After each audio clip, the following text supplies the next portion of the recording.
we will reject the project. So this is the criteria of selection of the project.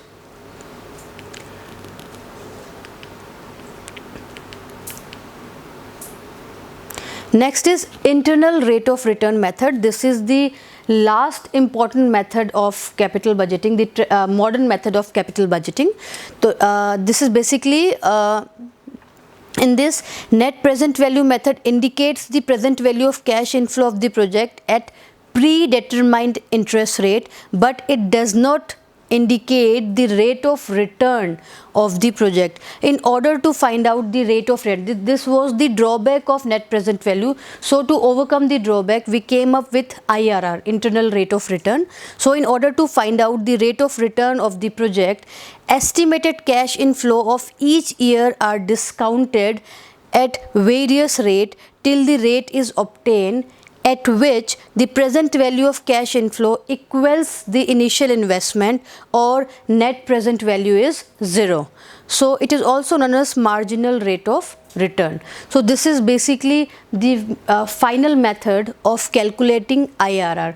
Basically in this method we have 3 steps. In first step we came up with PV factor and the formula of PV, matlab present value factor, and the formula is initial investment upon annual cash inflow.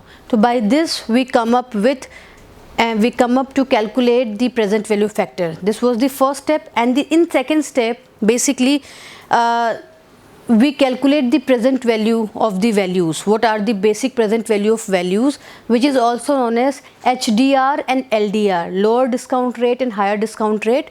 And last we come up with the basic formula of IRR, internal rate of return, to calculate the rate of return of the project. So this is the important technique of capital budgeting. Both the modern technique and the traditional technique plays a very important role in the organization, basically to calculate which project is best out of various projects. Company come up with various projects, but out of various projects, which project is best, in which project the company should invest the money, because we all know capital budgeting decision is irreversible decision. Huge funds are involved in capital budgeting decision, and it is a long-term decision. So company has to think twice and thrice while taking decision and while investing money on the project. So these methods help the company to select and come up with the best project. Thank you.